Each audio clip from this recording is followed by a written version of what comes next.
Hola, buenas, ¿qué tal estás? Espero que estés bien y que hoy sí que vengas con ganas de aprender porque hoy toca un tema denso de verdad. Vamos a hablar de la creación de shaders mediante Shader Graph.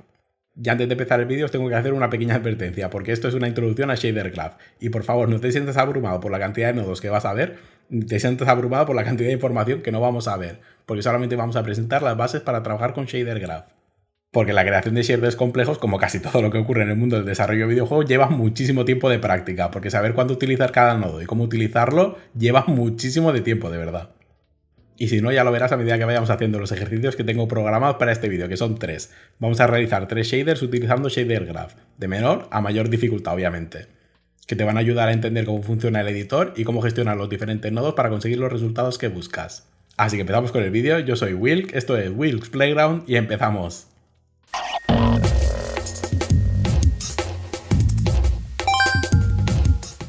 La parte positiva de este vídeo es que no tenemos que hacer ninguna explicación previa, podemos ir directo al grano. Así que vamos a empezar, como no puede ser de otra manera, creando nuestro primer shader graph. Así que vamos al editor y vamos a ver cómo hacerlo.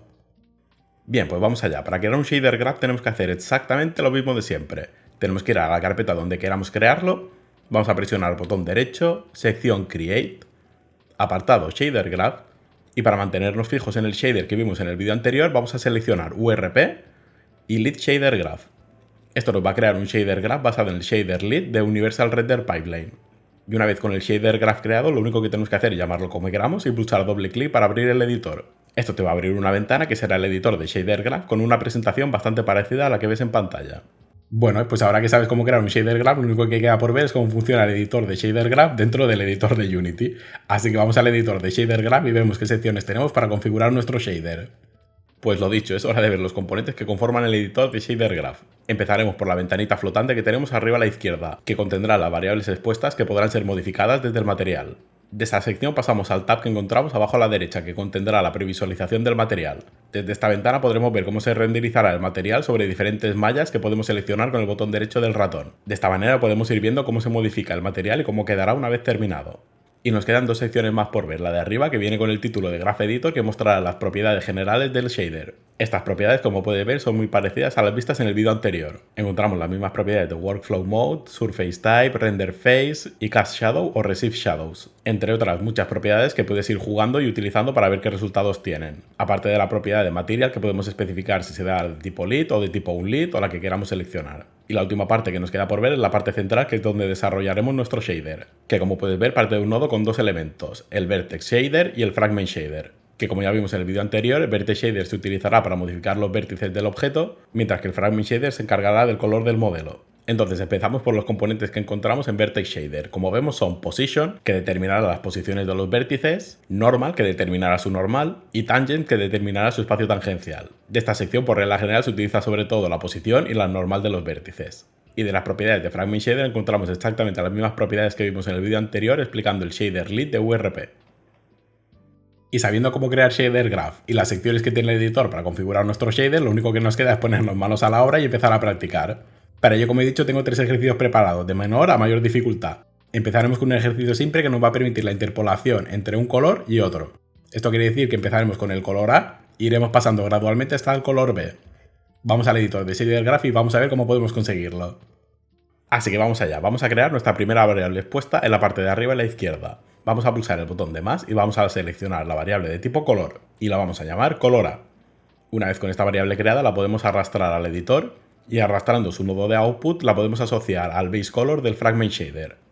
Esto hará que la parte de la previsualización del material se actualice mostrando la esfera en negro, puesto que el color negro es el color por defecto a la hora de crear una variable de tipo color. Si queremos cambiar el valor por defecto, lo único que tenemos que hacer es ir a la variable de la parte de arriba a la izquierda, seleccionarla y cambiar el color en la parte de la derecha. Haciendo esto ya tenemos un shader que generará materiales al cual le podemos asignar un color y lo establecerá como color base. Pero bueno, eso no es lo que buscamos. Necesitamos hacer una interpolación entre un color y otro. Entonces para ello vamos a acudir a la parte de arriba a la izquierda de nuevo para crear dos variables más. Una que será de tipo color, que se llamará color B, y otra de tipo float que se llamará value. Además, esta variable de tipo float especificaremos que sea un slider que vaya de 0 a 1. Con esto listo, arrastraremos las 3 variables al editor y procederemos a crear el primer nodo de funcionalidad que será el nodo de tipo lerp. Tenemos dos maneras de crear nodos. La primera, que es pulsar el botón derecho, ir a la sección Create Node y buscarlo ahí. Y la segunda es arrastrar el puerto del output del nodo que queramos y soltarlo en cualquier parte vacía del editor, lo que nos abrirá la misma ventana y nos permitirá seleccionar dónde queremos que se conecte este nodo. Entonces, con el nodo creado y el primer puerto asignado, vamos a seleccionar el segundo puerto y lo asignaremos al segundo valor del nodo. Y asignaremos el valor de value al puerto T del nodo lerp. Entonces, con todo esto listo, solamente nos falta conectar la salida del lerp al base color del fragment shader. Y ya tendríamos nuestro primer shader listo que nos permite pasar de un color a otro utilizando el valor de value. Si value es 0 va a mostrar el color A y si value es 1 va a mostrar el color B. Con esto listo ya podemos crear nuestro primer material que utilice este shader. Para ello, seleccionando el shader, vamos a pulsar el botón derecho sobre él, vamos a elegir Create y vamos a seleccionar Material. Y lo asignaremos al objeto que tenemos en la escena. Y de esta manera, como ves, moviendo el slider de value, cambiará de un valor a otro.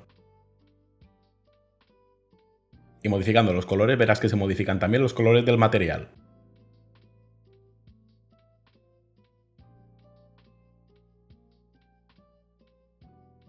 Bueno, pues primer ejercicio completado. Bastante facilito, ¿no? Además hemos generado un shader bastante resultón que pasa de un color a otro. Con este ejercicio lo único que quería era que te acostumbraras al uso de Shader Graph y a cómo utilizar los diferentes nodos que nos provee para conseguir el resultado esperado. Ahora vamos a pasar con el siguiente ejercicio que es un poquito más complejo. Para el segundo ejercicio que tengo propuesto vamos a intentar hacer un shader que genere materiales que acepten una textura de color, una textura normal y una textura ambient occlusion y además que nos permitan mover la textura en tiempo real. Así que vamos al editor, vamos a crear nuestro segundo shader y vamos a hacer el segundo ejercicio. ¡Vamos allá! Bien, entonces vamos con el segundo ejercicio propuesto. En este caso empezamos exactamente igual que el primero, vamos a crear el shader graph correspondiente y una vez creado lo abrimos. El primer paso que tenemos que hacer en este caso es crear las texturas correspondientes. Para este ejercicio vamos a utilizar tres texturas, la del color, que será base color, la de la normal, que será normal map, y la de ambient occlusion, que será ambient occlusion map. Además, adelantándonos un poco, vamos a crear una variable de tipo float que será normal strength. Vamos a empezar estableciendo la textura relativa al color del material. Para ello arrastramos la textura al editor y en este caso utilizaremos un nodo que se llama Sample Texture 2D, que la funcionalidad de este nodo es utilizando una textura y una configuración de UVs como entrada, genera un valor RGBA utilizando la textura y la configuración pasada. Y la idea es establecer este valor que nos da en las UVs del modelo. Entonces con estos dos nodos conectados podemos conectar el puerto RGBA del Sample Texture 2D al Base Color del Fragment Shader. Y para ver exactamente qué es lo que está pasando, como no tenemos ninguna textura asignada por defecto, vamos a ponerle una. Antes de terminar esta parte vamos a implementar el movimiento de esta textura. Para ello, arrastrando el puerto UV del Sample Texture 2D a un espacio vacío, vamos a crear el nodo Tiling and Offset. Este nodo nos permitirá controlar tanto el tiling como el offset de la textura. Y como vimos en el vídeo anterior, utilizando el offset podemos hacer el desplazamiento de la textura. Así que nos centraremos en establecer este valor. Arrastrando el nodo de offset a un espacio vacío vamos a utilizarlo como salida de un nodo multiply. Este nodo, como puede suponer, se va a encargar de multiplicar los dos valores que tenga como entrada y a sacar como resultado el valor correspondiente. Entonces, para conseguir el desplazamiento constante de la textura necesitamos un nodo time. Este nodo, como puedes ver, tiene varios valores, time, sin time, cosine time y entre otros. En este caso, para conseguir el desplazamiento continuo de la textura, nos vamos a centrar sobre todo en el time, cuyo valor no es más que el tiempo que lleva ejecutándose la aplicación. Los otros valores nos van a ir dando los valores correspondientes a las fórmulas de seno o coseno, utilizando el valor de time como entrada. El valor de delta time es exactamente el mismo que utilizamos en el método de update, tal y como vimos en el vídeo de la creación de componentes. Y por último, el valor de smooth delta no es más que el delta time pero suavizado, para evitar que haya cambios y picos muy abruptos entre un frame y otro.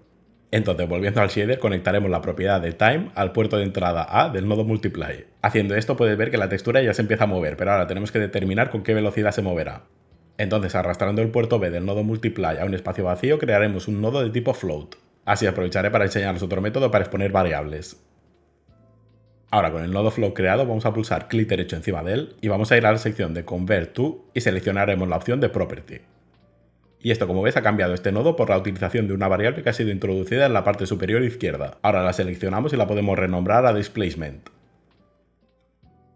Y con esta configuración tendremos el control sobre el desplazamiento de la textura. Ahora vamos a proceder a agruparlos. Para ello selecciona los nodos correspondientes al tiling, pulsa botón derecho y selecciona la opción Group Selection. Esta acción también puede ser utilizada mediante el shortcut Control G y te permite agrupar los nodos en estas cajitas para que puedas moverlos e identificarlos más fácilmente.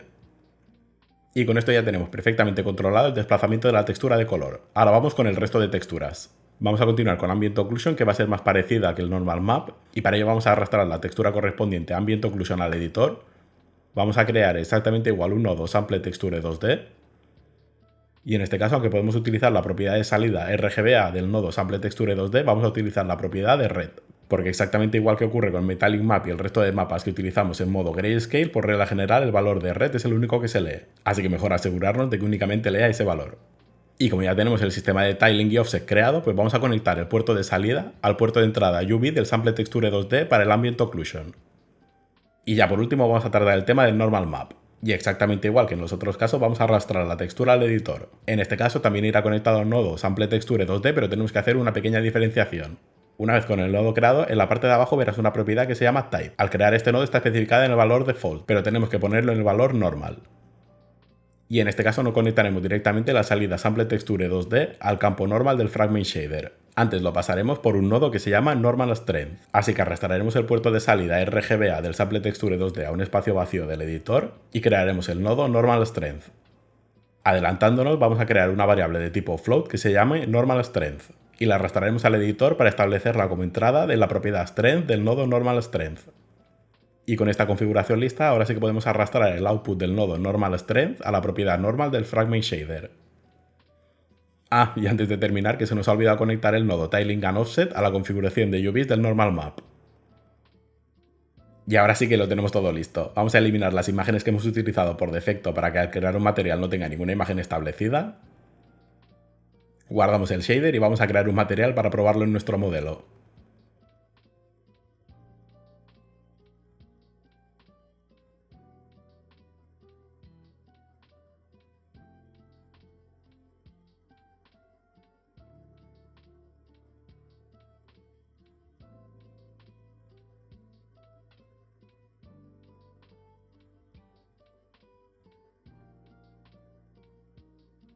Y así se ve nuestro material fabuloso con movimiento de textura controlado.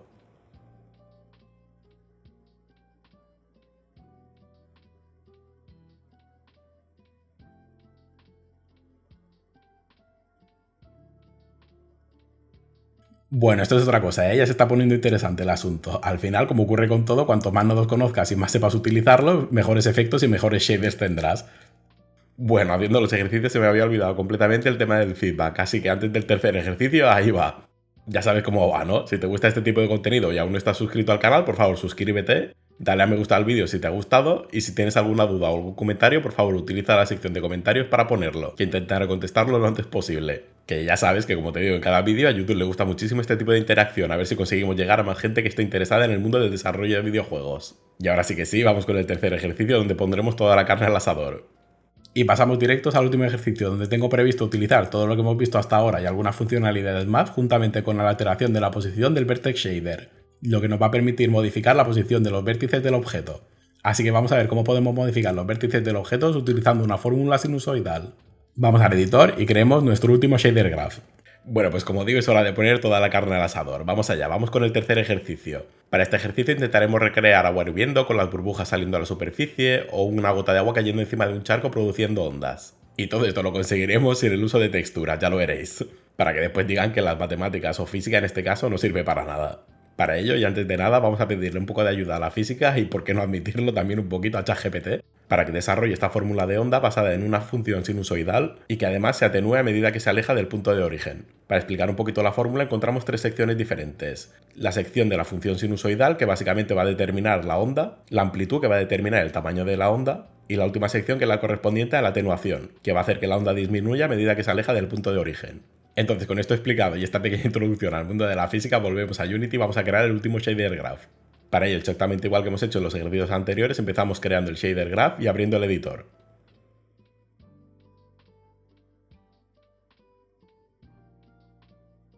Y vamos a empezar desglosando la fórmula que hemos visto antes, y empezaremos con el cálculo de la función sinusoidal, que como hemos visto es la frecuencia por la distancia menos el tiempo. Así que empezaremos declarando las variables expuestas que necesitaremos. En este caso la primera será un float, que será la propia frecuencia, a la que le asignaremos un valor por defecto de 25. Y la segunda será un vector 3 que determinará el punto inicial de la onda. Y en este caso como valor por defecto le pondremos 1 en el eje Y, para que el punto de origen sea la parte superior del objeto. Entonces empezaremos haciendo la multiplicación de la frecuencia por la distancia. Para ello vamos a crear un nodo multiply. En el puerto A pondremos la frecuencia y arrastraremos el puerto B para crear un nodo distance. Los nodos de entrada para el cálculo de distancia será en el puerto A utilizaremos un nodo position que va a determinar la posición del objeto. Fíjate que la propiedad de space de este nodo tiene que estar en object para que el cálculo sea correcto, y que utiliza la posición del objeto y no la posición del mundo o cualquier otra. Y en el puerto B utilizaremos el parámetro del punto de origen de la onda. Y con esto ya tenemos la primera parte de la fórmula lista. Ahora falta restarle a este valor el tiempo que lleva. Por lo tanto, lo que tenemos que hacer es arrastrar el puerto de salida del nodo multiply y crear un nodo subtract. Y como entrada del puerto B utilizaremos la propiedad time del nodo time, como ya hemos visto en el ejercicio anterior. Y ahora ya tenemos la fórmula de la onda completa, lo único que nos falta es pasarla por la función del seno. Para ello, utilizando el resultado del subtract, vamos a crear un nodo sine. Entonces vamos por la siguiente parte de la fórmula. En este caso, este resultado lo tenemos que multiplicar por la amplitud. Para ello vamos a crear una nueva variable expuesta de tipo float. Y en este caso, como valor por defecto, le vamos a poner 1. Así que arrastrando el puerto de salida del nodo sine vamos a crear otro nodo multiply, el cual lo conectaremos por el puerto de entrada A, y en el puerto de entrada B utilizaremos la amplitud.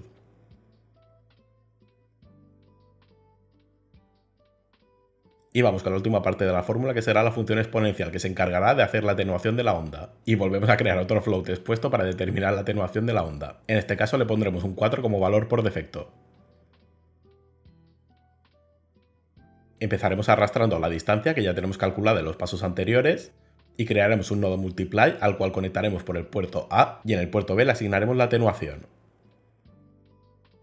Este resultado lo tenemos que negar porque en la fórmula tenemos la distancia negada, así que arrastramos el puerto output del multiply y crearemos el nodo negate.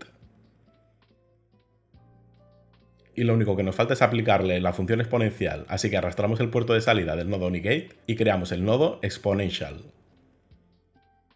En este caso te tienes que fijar que la propiedad de base esté en base E y no en base 2.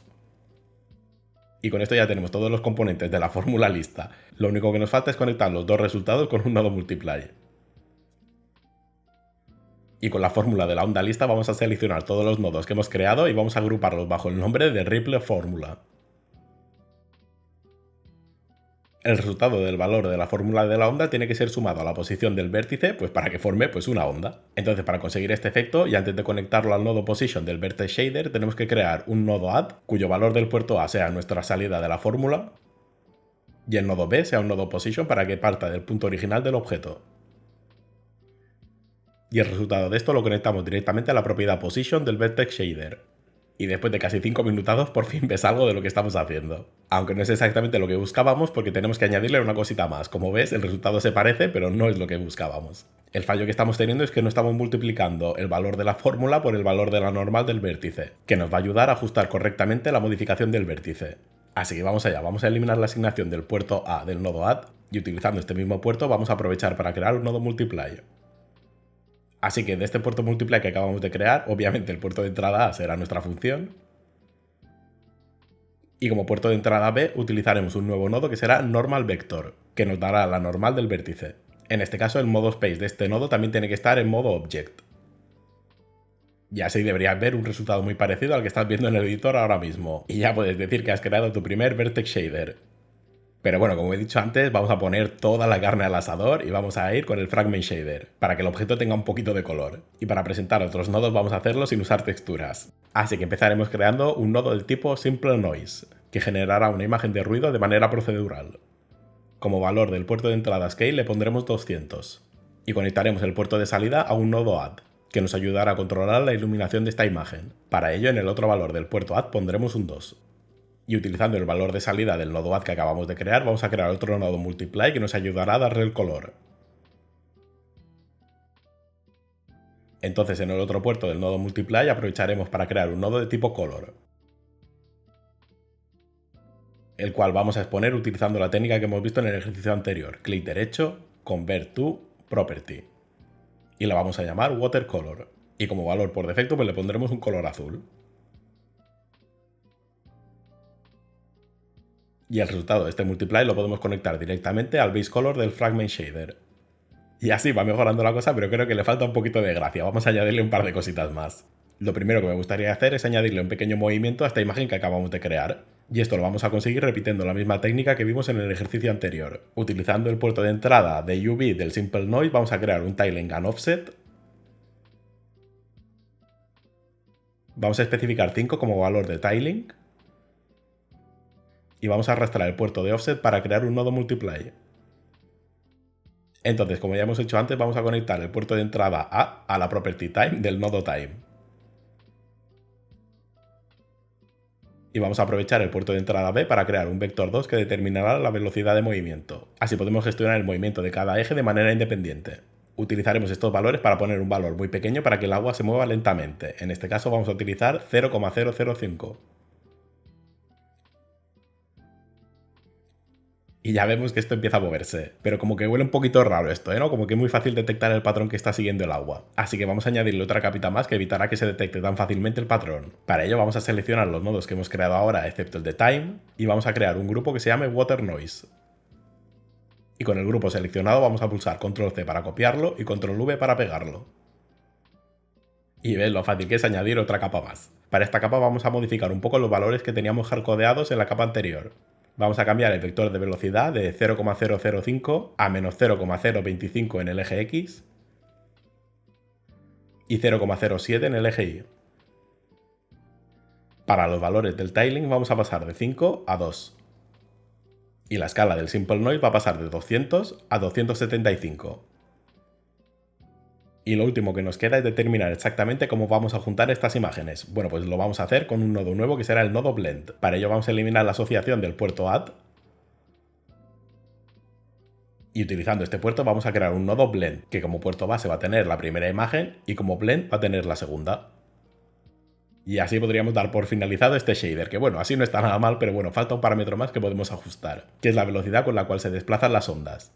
Para ello vamos a volver a la sección del cálculo de la onda, y donde teníamos el nodo time conectado con el nodo subtract, vamos a eliminar esta asociación y vamos a conectar el nodo time a un multiply. Y vamos a crear nuestra última variable expuesta de tipo float, que será wave speed, en este caso con un valor por defecto de 5. Establecemos el puerto del resultado del nodo multiply al puerto B del nodo subtract. Y ahora sí que sí, tenemos nuestro shader perfectamente configurable. Guardamos este shader y vamos a crear el material correspondiente para verlo en la escena. Una vez con el material creado, se lo asignamos al objeto. Y con todo esto listo, por fin podemos empezar a modificar las variables como tú quieras. Ya sea el punto de origen, la velocidad, la amplitud de la onda o bueno, cualquier valor que quieras probar, que para eso están expuestas.